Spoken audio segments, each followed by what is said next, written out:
Shalom Bapak Ibu Saudara. Kita melanjutkan studi kita kristalisasi. Dan tema kita yang kita ambil kali ini adalah mengenai jubah Elia, ya. Dan ini ada tertulis dalam kitab 2 Raja-Raja pasal yang kedua.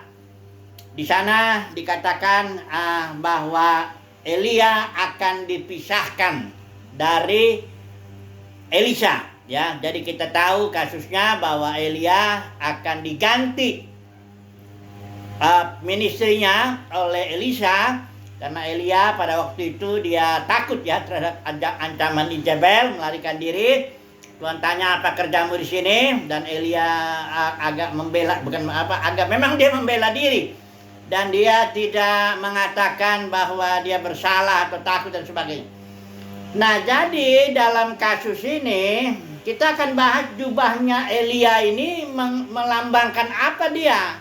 Karena jubahnya inilah yang Alkitab dalam Perjanjian Lama bicara banyak juga ya tentang pakaian atau jubah, ya. Nah, mari kita melihat dulu kasusnya. Ini ada di kitab 2 Raja-Raja pasal 2 ayat 9, kita baca dulu ya. Sesudah mereka sampai di seberang, berkatalah Elia kepada Elisa, mintalah apa yang hendak kulakukan kepadamu sebelum aku terangkat daripadamu. Elia tidak bilang bahwa dia akan terangkat ke sorga, ya. Kita sudah bahas kemarin bahwa Elia tidak naik ke sorga maupun Henok seperti itu, ya. Karena semua manusia ditetapkan mati satu kali. Elia dan Henok itu mati secara normal, ya. Karena hanya Yesus yang pertama sebagai buah sulung, dia bangkit dari antara orang mati, artinya mengalahkan maut.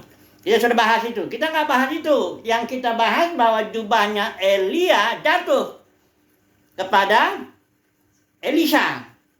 Dikatakan di sini, ya, walaupun dikatakan di sini lalu naiklah Elia ke sorga dalam angin badai. Para nabi-nabi yang melihat dia juga dia memahaminya Elia itu diangkat Tuhan, karena mereka bilang di antara kami ada 50, ya. Mau cari Elia tapi nggak dapat. Nah, di sini kemudian dikatakan ayat yang ke-12, lalu direnggutkannya pakaiannya, ya, pakaian Elia ini, dan dikoyakannya menjadi 2 koyakan. Sesudah itu dipungutnya jubah Elia yang telah terjatuh, ya. Jadi jubah Elia ini jatuh berada di tangan Elisa. Dan Elisa sudah minta 2 bagian daripada spiritnya Elia ini. Kalau kita bahas ini kelihatan, ya. Misalnya Elia itu kita nanti mencatat sudah kita bahas juga. Ada 8 kurang lebih mujizatnya itu, dan Elisa bisa melakukan 16 mujizat itu. 2 bagian lah kurang lebih. Mari kita masuk dulu mengenai pakaian ini, jubah. Simbol apa ini jubah seorang hamba Tuhan, ya. Misalnya kasus Harun lah dulu, ya. Di situ Harun dia dikasih pakaian jubah imam, ya. Itu enggak bisa, dia harus pakai jubah itu kalau dia masuk ke bait suci, ya, kemah suci, ya. Nah, dan kasusnya ketika Harun mati itu ditanggalkan dulu jubahnya, diserahkan kepada anaknya Eleazar. Mari kita baca dulu, ya. Ini karena ini ada makna yang penting ini mengenai ini, ya. Coba dulu kita lihat, ya, dari ayatnya Bilangan 20 ayat yang ke-25. Ini kasusnya, temanya, judulnya ini Harun mati, ya. Ayat 25 dikatakan, panggillah Harun dan Eleazar anaknya, dan bawalah mereka naik ke Gunung Hor. Nah, perhatikan ayat 26. Tanggalkanlah pakaian Harun dan kenakanlah itu kepada Eleazar anaknya. Ya, apa maksudnya ini? Kan ini kalau orang mau mati ya mati aja. Ini enggak. Karena pakaian itu simbol dari pakaian imamnya Harun ini, simbol daripada ministrinya, simbol daripada otoritasnya untuk masuk bahkan ke ruang kudus, Maha Kudus, ya. Jadi pakaian ini bukan sembarangan aja. Ini pakaian ini simbol daripada ministrinya, otoritasnya, ya. dan haknya juga untuk bisa masuk ke dalam ruang Maha Kudus. Kalau nggak pakai pakaian mati dia. Nah, pakaian ini ketika Harun mau mati harus ditanggalkan dari Harun, dipindahkan kepada Eleazar.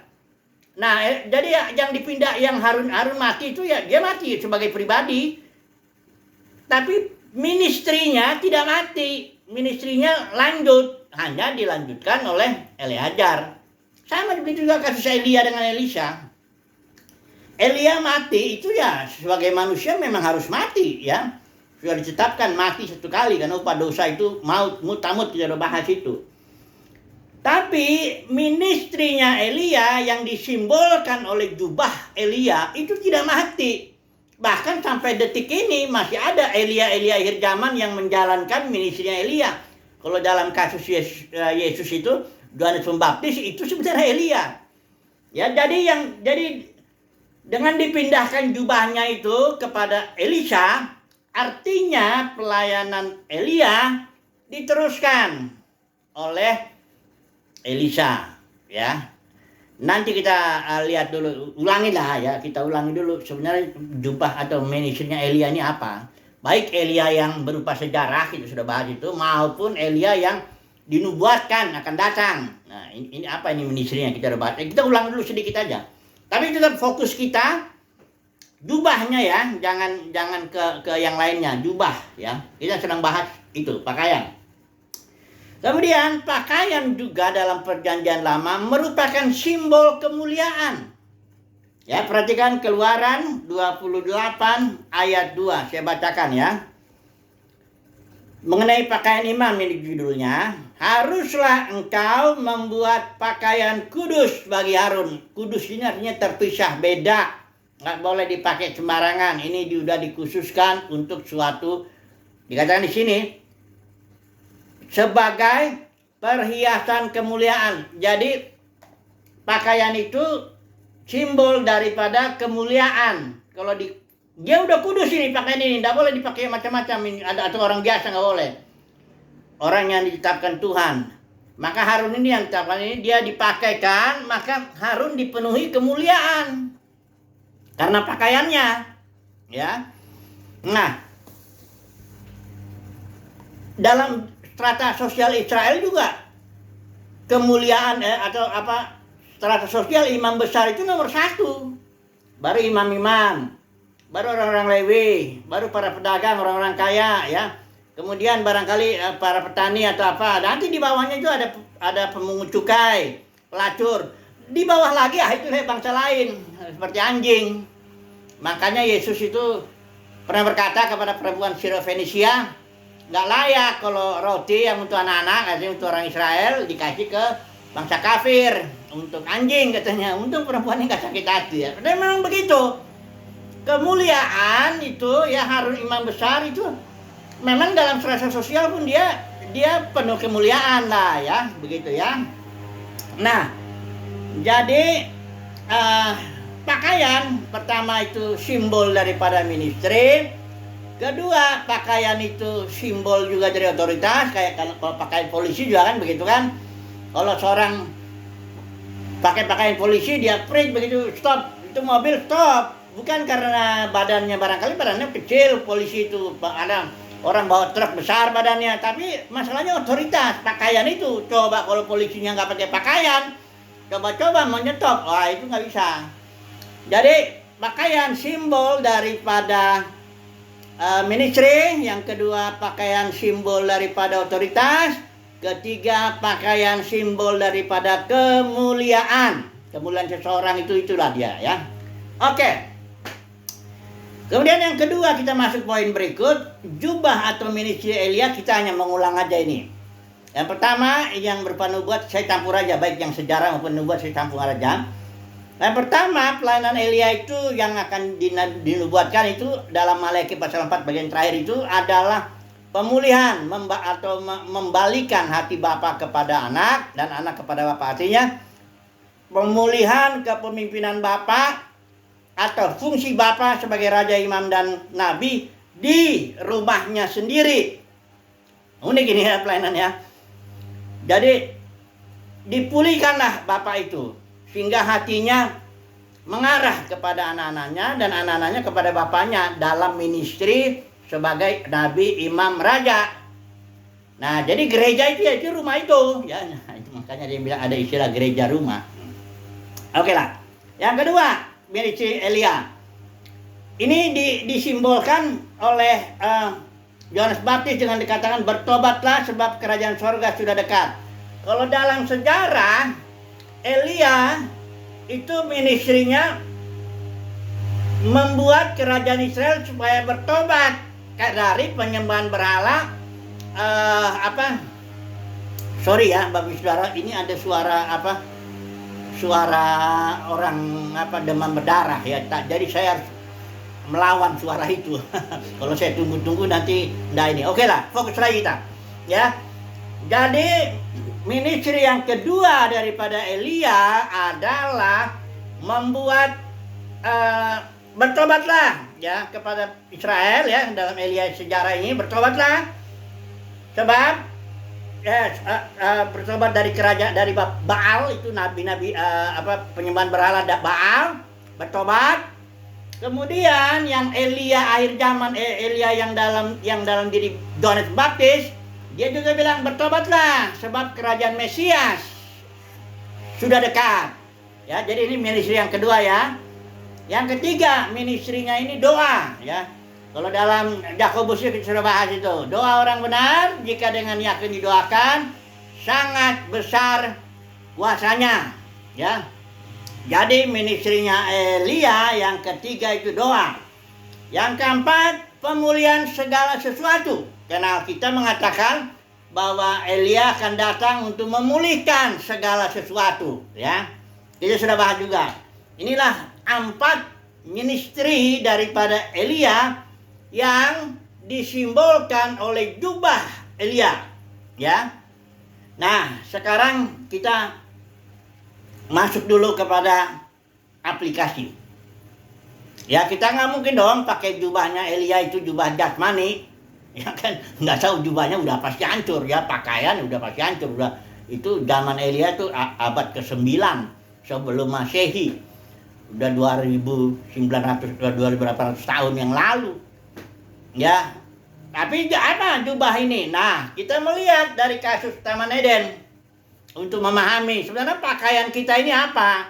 Ya bukan pakaian kependetaan yang menunjukkan dia punya ministry pendeta. Itu kan dalam kekristenan udah jatuh itu. Jadi pakaian pun dibedakan ya.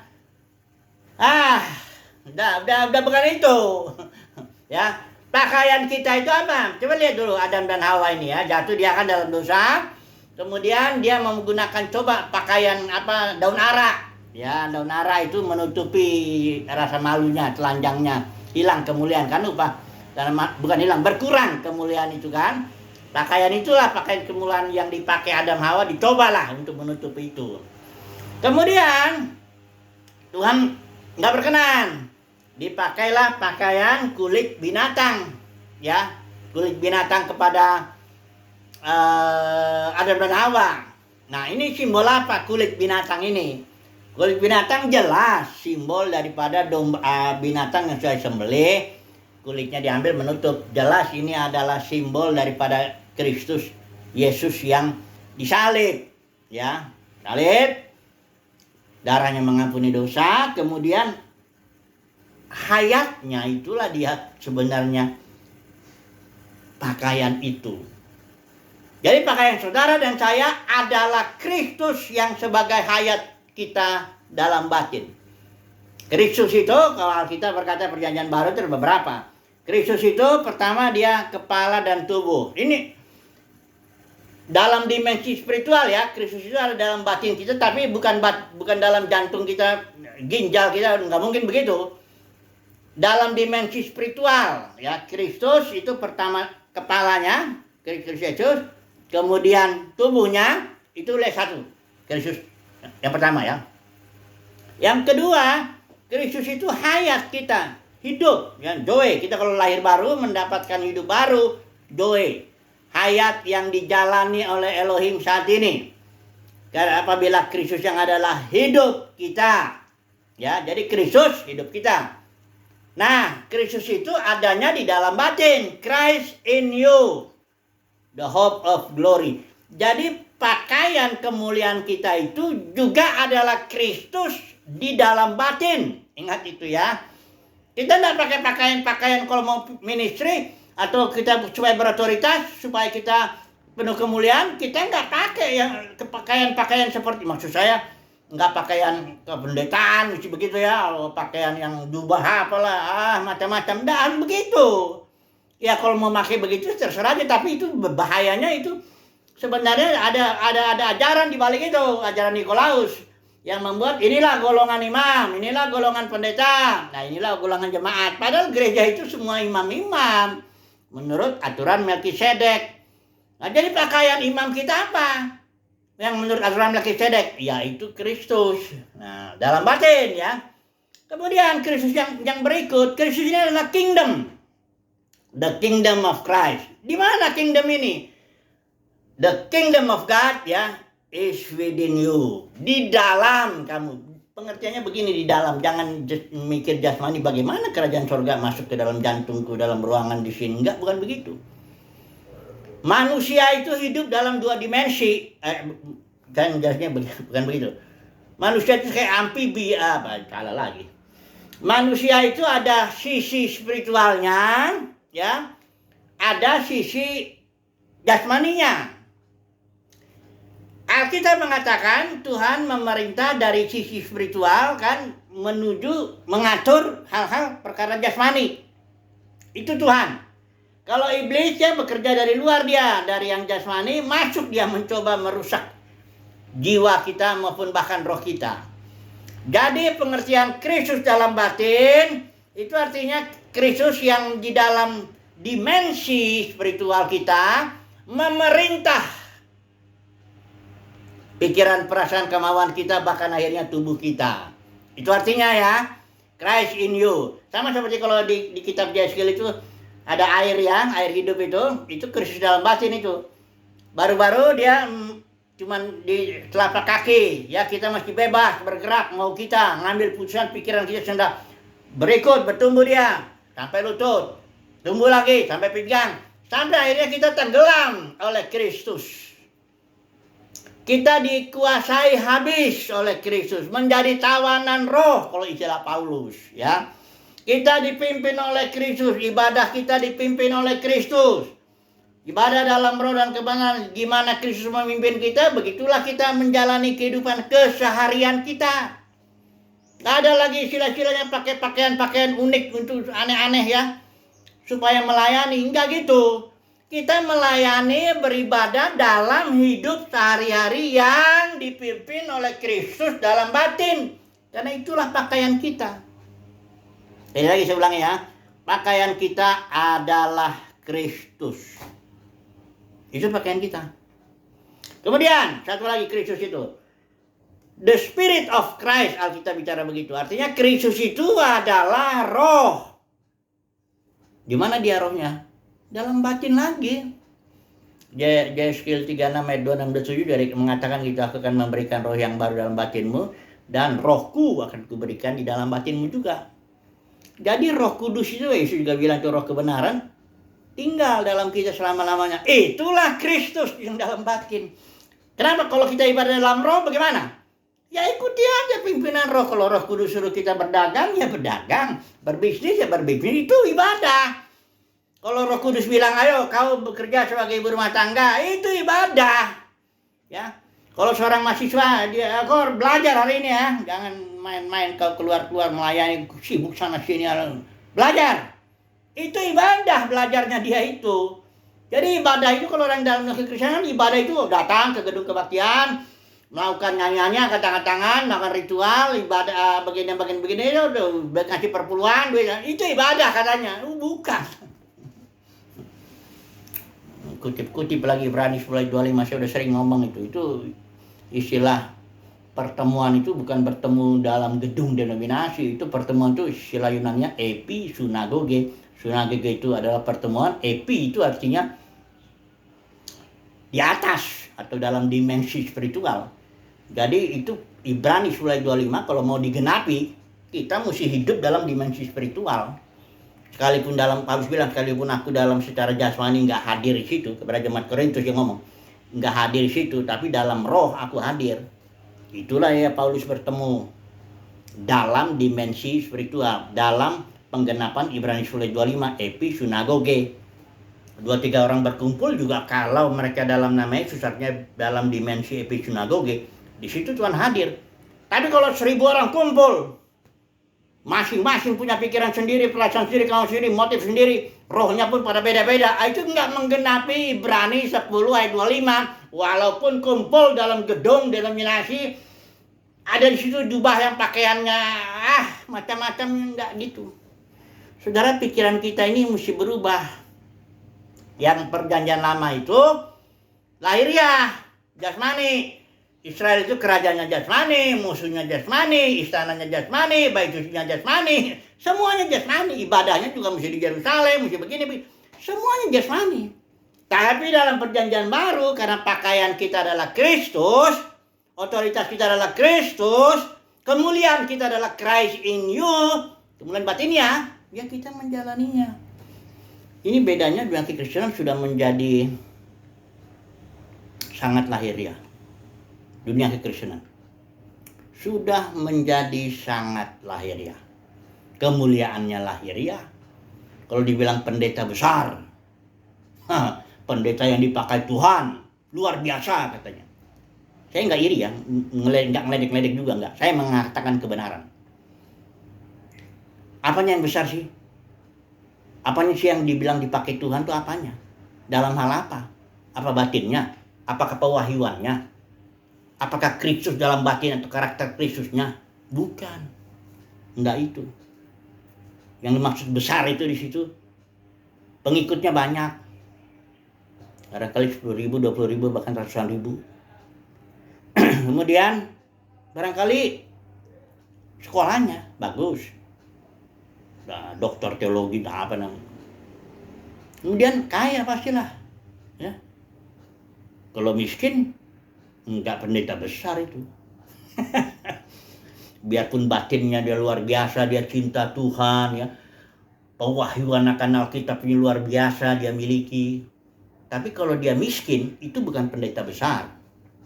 Ini saya jujur mengatakan apa adanya.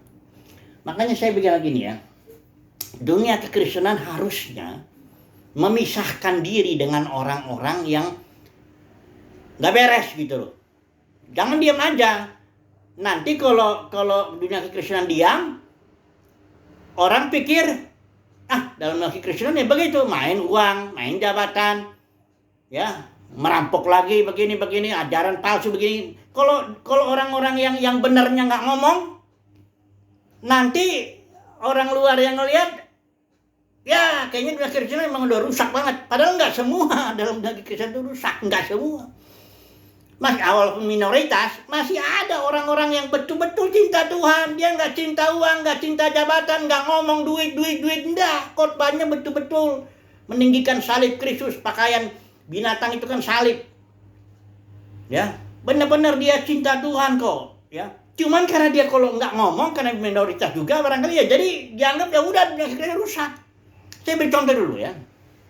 Tak masalah, saya beri contoh dulu.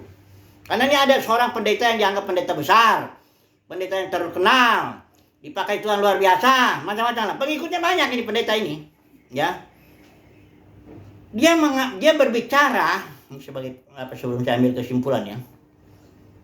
Dia berbicara soal kasus yang bukan bagiannya sebenarnya. Itu kasus polisi. Ini sekarang sedang ramai ya, kasus polisi. Sang jenderal ya diduga, ya ini kan nanti kepolisian yang ngurus itu. Saya mengatakan ini, saya mau komen supaya orang-orang yang tidak setuju dengan pendeta ini sebagai oknum maunya bersuara, supaya jangan dianggap sama. Ini si pendeta ini ngomongnya gini lah, kira-kira dia menggiring lah opini publik, ya seolah-olah ada si Brigadir J itu memperkosa istri sang jenderal katanya, macam-macam lagi. Saya lihat soalnya di situ ada orang komen, jangan-jangan ini sudah dapat amplop dari sang jenderal katanya. Kok ngomongnya begini? Bukan ranah dia. Orang sedang dalam penyelidikan kok. Belum barangkali belum diserahkan berkasnya ke kejaksaan, apalagi belum disidangkan.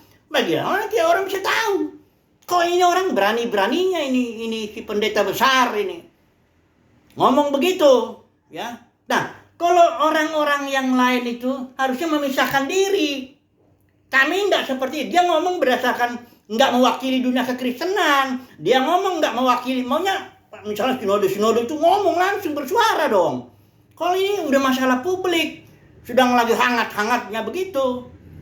Memang kadang-kadang pendeta ini sering tuh muncul di dalam kasus-kasus yang sedang dia muncul menyuarakan sesuatu. Jadi supaya dunia kekristenan jangan dianggap gimana? Saya mencintai sebenarnya dunia kekristenan. Oh, kalau saya dalam pelayanan misi ketemu gedung kecil itu di atasnya ada salib. Oh, saya senang sekali hati saya. Saya bersyukur Tuhan di sini ada orang yang entah walaupun entah aliran apa, entah apa, pokoknya ada gedung kecil, ada salib dari situ. Hati saya suka cita. Karena saya mencintai. Karena Tuhan pun mencintai dunia kekristenan. Tapi kalau ada oknum-oknum yang gak beres ini, ya, yang lain mesti ngomong, jangan diam. Ya bilang itu omongan itu kami tidak setuju dengan omongan itu. Saya caranya ngomong, saya gak setuju. Itu ngawur itu omongan itu.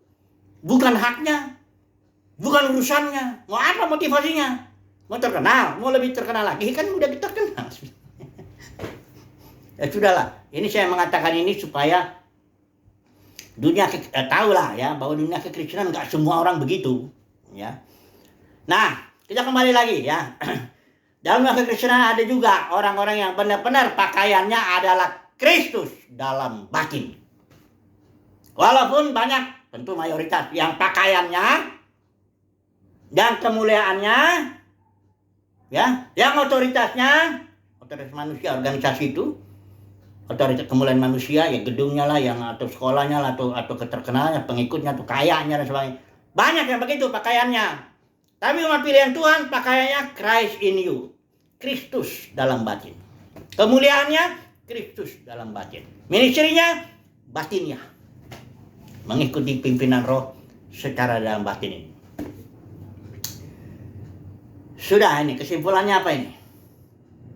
Kesimpulannya ya udah satu sesi bilang tadi. Umat pilihan Tuhan dalam dunia kekristenan ini kan banyak yang dipanggil nih. Dunia kekristenan ini banyak yang dipanggil. Tapi sedikit yang dipilih. Umat pilihan Tuhan dalam dunia kekristenan ini adalah umat yang pakaiannya adalah Kristus dalam batin. Otoritasnya batinnya. Kemuliaannya batinnya. Tapi dalam kekristenan yang banyak dipanggil ini aja memang lahiriah itu udah. Pakaiannya lahiriah. Ya. Oke, cukup. Haleluya.